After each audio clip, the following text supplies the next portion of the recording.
बिस्मिल्लाहिर्रहमानिर्रहीम। Dear students, अस्सलाम वालेकुम। आज का हमारा टॉपिक है सिंपल पेंडुलम। इस चैप्टर का जो नाम है सिंपल हार्मोनिक मोशन। हम सिंपल हार्मोनिक मोशन पढ़ रहे थे और उसके एग्जांपल्स बता रहे थे। आपको एक एग्जांपल बताया है स्प्रिंग मास सिस्टम और समझाया था कि ये एग्जांपल है सिंपल हार्मोनिक मोशन का। ये जो सिंपल पेंडुलम है ये दूसरा एग्जांपल है सिंपल हार्मोनिक मोशन का।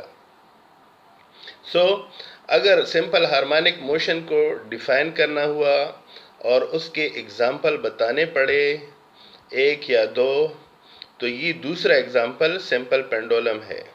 आप कोई एक एग्जाम्पल भी आंसर में बता सकते हैं सिंपल पेंडुलम या स्प्रिंग मास सिस्टम। सबसे पहले इसको डिफाइन करते हैं, अगरचे इसके बारे में पहले भी बताया था।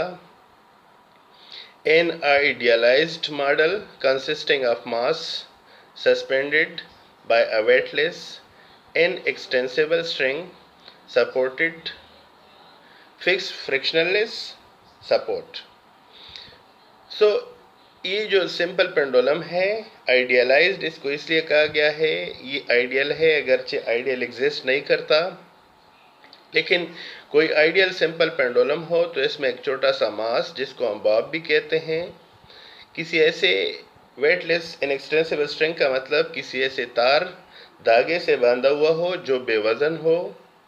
इनएक्सटेंसिबल यानी उसमें लचक ना हो, ये ना हो कि वज़न उसके साथ बांधने के बाद वो लंबा हो जाए। इनएक्सटेंसिबल का मतलब वज़न डालने के बाद लंबा ना हो। Supported from fix frictionless support, और किसी ऐसे सहारे से बांधा हो जिसमें फ्रिक्शन ना हो, यानी जो इस सिंपल पेंडुलम के मोशन में खलल ना डाले। जो आइडियलाइज्ड सिंपल पेंडुलम है उसमें ये चीज़ें होनी चाहिए। पहली बात, the Bob small compared with length, छोटा सा बॉब होगा या मास होगा जबकि लेंथ उससे ज़्यादा होगी। दूसरी बात ये कि mass of a string is much less than the bob's mass. अगर हम इनको तोले तो स्ट्रिंग बहुत कम हो मास में बॉब से, यानी बॉब का मास ज़्यादा होना चाहिए स्ट्रिंग से।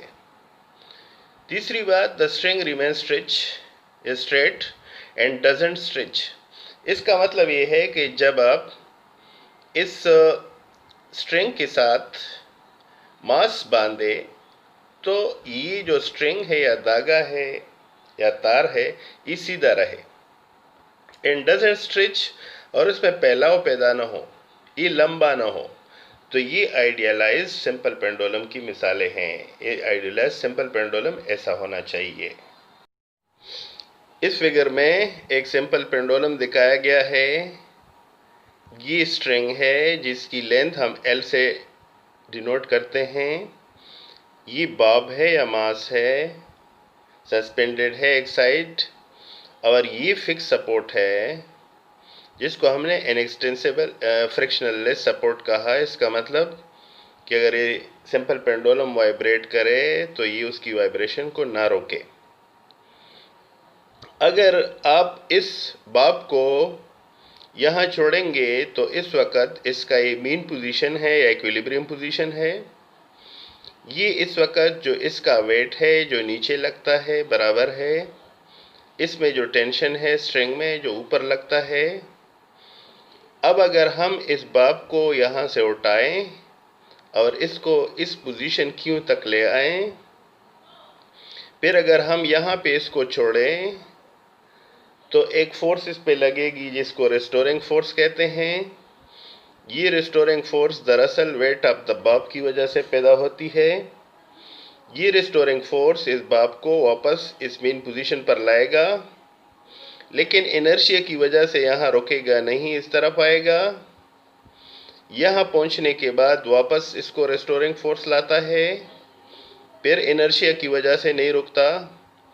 इसलिए दो फोर्सेस यानी इसमें जो फोर्स है एक वो है रिस्टोरिंग फोर्स और दूसरा इनर्शिया। इसकी वजह से इसका जो टू एंड फ्रो या बैक एंड फोर्थ मोशन है ये जारी रहता है। अब हम यहाँ पे पढ़ेंगे कि ये एग्जाम्पल सिंपल हार्मोनिक मोशन का है कि नहीं है। फिर हम इसके इस टाइम पीरियड, ये जो सिंपल पेंडुलम है इसका टाइम पीरियड मालूम करेंगे, इसकी फ्रीक्वेंसी मालूम करेंगे, मैथमेटिकल फॉर्म ये हम दोनों इसमें लाएंगे। अब अगर हम इस पोजीशन पर बाब को देखें तो इसका जो वेट है W ये इस तरफ लगता है जो कि mg के बराबर है, लेकिन यहाँ पे जो वेट है चूंकि इसके मुखालिफ डायरेक्शन में नहीं है, इसलिए इस वेट के दो कंपोनेंट्स बन जाते हैं। अगर आप इस ट्रायंगल QRS को देखें, ये ट्रायंगल है Q और ये है पॉइंट R और ये है S, तो इस वेट के दो कंपोनेंट्स बन जाते हैं। एक ये वाला कंपोनेंट जिसको हम हॉरिजॉन्टल कंपोनेंट कहते हैं, ये mg cos थीटा के बराबर है, और ये वाला vertical component mg sin theta के बराबर है। आपने रेक्टेंगुलर कंपोनेंट ऑफ वेक्टर्स में इसको पढ़ा है अगर आपको याद हो, इसलिए हम यहाँ से समझ सकते हैं कि जो दो फोर्सेस हैं, एक टेंशन इन द स्ट्रिंग जो कि इस डायरेक्शन में लगता है, दूसरा जो वेट का कंपोनेंट है mg cos थीटा इस डायरेक्शन में लगता है। इधर आप देख सकते हैं ये t और mg cos थीटा बराबर हैं, चूंकि मास ये जो बाब है ना इस तरफ जा रहा है ना इस तरफ जा रहा है, इसलिए ये दोनों कंपोनेंट्स एक दूसरे को कैंसिल करेंगे। अब इस बाब को इस तरफ या मेन पोजीशन की तरफ लाने वाला सिर्फ एक कंपोनेंट है और वो ये है mg sin थीटा, इसलिए हम इस रिस्टोरिंग फोर्स को mg sin थीटा के बराबर लिख सकते हैं। माइनस साइन आप समझ सकते हैं कि इसमें माइनस हम ये बताता है कि फोर्स रिस्टोरिंग इस मीन पोजीशन की तरफ है। इसी तरह से अगर आप इस फिगर में दूसरा ट्रायंगल देखें OPQ, ये पॉइंट O है और ये P है और ये Q है, ये जो ट्रायंगल है ये बताया है। अब ये अगर वाइब्रेशन बहुत कम हो, छोटे से फासले तक वाइब्रेशन हो, तो ये जो x है जिसको हम डिस्प्लेसमेंट कहते हैं तकरीबन इस s के बराबर होता है। इसलिए हम इस ट्रायंगल की तीन साइड ये लेते हैं, एक साइड को हम ये x कहते हैं और दूसरे साइड को हम L कहते हैं। अब ये एक राइट ट्रायंगल बन जाता है, ये साइड इसका है, ये साइड है, ये साइड है। इस ट्रायंगल के मुताबिक ये x जो है परपेंडिकुलर है और ये हाइपोटेन्यूज है। हमने ट्रिग्नोमेट्रिक रेशोज में पढ़ा है कि sine theta perpendicular divide by hypotenuse के बराबर होता है, यानी perpendicular x divide by hypotenuse L। अब अगर इस साइन थीटा की ये वैल्यू आप इधर रखते, इधर मैंने लिखा है पुटिंग 2 and 1, ये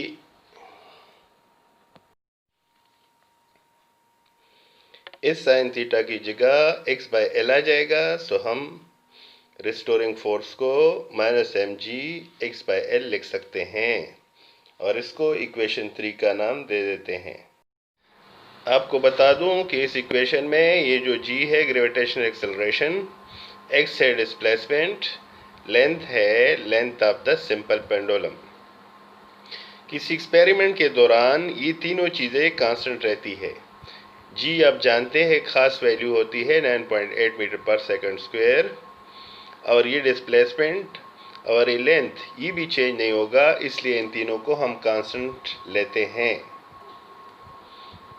m, g और l को जब हम कांस्टेंट लिखेंगे तो ये जो रिस्टोरिंग फोर्स है ये बराबर आ जाएगा माइनस कांस्टेंट इंटू x, यानी mg l की जगह मैंने कांस्टेंट लिख दिया।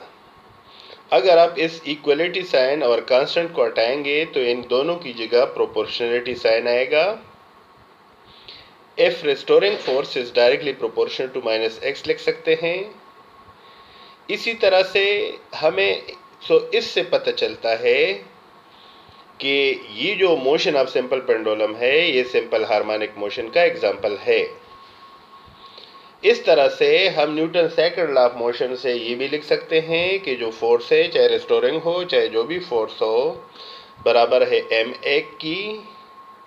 अब अगर आप इस इक्वेशन 4 को 3 से कंपेयर करें, 3 इक्वेशन ये है mgx/L और 4 ये है, दोनों तरफ से मास कट जाएगा तो a आ जाएगा -g/L इंटू x। यहाँ फिर आप देख ले कि इसमें जो g है और l है दोनों कांस्टेंट हैं, इसलिए हम इस इक्वालिटी और कांस्टेंट को हटाने के बाद प्रोपोर्शनैलिटी साइन लिखते हैं और इस एक्सेलरेशन को डायरेक्टली प्रोपोर्शनल टू -x लिखते हैं। ये चुंबकीय सिंपल हार्मोनिक मोशन की डिफिनीशन है, उसमें आपको बताया था कि acceleration is directly proportional to the displacement, और नेगेटिव साइन का समझाया था कि एक्सेलरेशन हमेशा मीन पोजीशन की तरफ होता है। सो इससे साबित हो गया, इससे और इससे, कि जो वाइब्रेशन ऑफ सिंपल पेंडुलम है। Now we find time period of a simple pendulum. ये हम दो मैथमेटिकल इक्वेशन से ला सकते हैं। पहला है acceleration of spring mass system, ये हमने पहले पढ़ा था। उसको ऐसे लिखते हैं a is equal to -4 pi square divide by T square x। 4 number है, आप जानते हैं, पाई कांस्टेंट है, 3.14 इसकी वैल्यू, t टाइम पीरियड के लिए है, x डिस्प्लेसमेंट के लिए है। इक्वेशन 1 कह देते हैं इसको। इस तरह से एक्सेलरेशन ऑफ सिंपल पेंडुलम हमने अभी किया, ये बराबर है -g/L इंटू x। इसको हम इक्वेशन 2 कह देते हैं। इक्वेशन 1 और 2 को कंपेयर करते हैं। Equation 1 -g/L, equation 1 -4 pi square divide by T square into x है, जबकि 2 ये है। अब देखते हैं दोनों तरफ x है, ये x के साथ कट जाएगा, रह जाएगा g। इसी तरह से माइनस साइन भी इस माइनस साइन के साथ कट जाएगा, g/L रह जाएगा, और इस तरफ 4 pi square divide by T square. अगर आप क्रॉस मल्टीप्लाई एंड सिंप्लीफाई करें तो टी स्क्वायर बराबर आ जाएगा 4 पाई स्क्वायर L/g। दोनों तरफ स्क्वायर रूट ले लें, जब इसका स्क्वायर रूट लेंगे तो t आ जाएगा, 4 पाई स्क्वायर का स्क्वायर रूट लेते हैं तो 2 पाई आ जाएगा, और L over g under root ही में रह जाएगा। इसलिए time period of a simple pendulum बराबर है 2 पाई अंडर रूट L/g। सो अगर आपने सिंपल पेंडुलम से रिलेटेड कोई प्रॉब्लम सॉल्व करना हो और उसमें टाइम पीरियड मालूम करना हुआ, तो सिर्फ एक चीज़ ज़रूरी है जो कि आपके लिए गिवन हो, वो है L। अगर length of the pendulum given हो तो आप टाइम पीरियड मालूम कर सकते हैं। इस इक्वेशन से हम एक और बात भी समझ सकते हैं कि जो टाइम पीरियड है डायरेक्टली प्रोपोर्शनल टू लेंथ है। मतलब अगर किसी टाइम पीरियड का किसी सिंपल पेंडुलम का लेंथ ज़्यादा हुआ तो उसका टाइम पीरियड ज़्यादा होगा, और अगर लेंथ कम होगा तो उसका टाइम पीरियड भी कम होगा। इसी तरह से हम फ्रीक्वेंसी ऑफ सिंपल पेंडुलम भी मालूम कर सकते हैं। आपको पढ़ाया भी था कि फ्रीक्वेंसी और टाइम पीरियड आपस में रेसिप्रोकल हैं। फ्रीक्वेंसी को 1 डिवाइड बाई टी के बराबर लिख सकते हैं। 1 divide by 2 pi under root L/g, ये टाइम पीरियड की वैल्यू है। या इस फ्रीक्वेंसी को, अगर ये L/g को हम ऊपर ले आए तो इस तरह लिखेंगे 1 over 2 pi under root g/L। इसमें ये पाई और g कांस्टेंट है। सो फ्रीक्वेंसी का ताल्लुक length of the simple pendulum से है, और ये frequency inversely proportional to the square root of length है।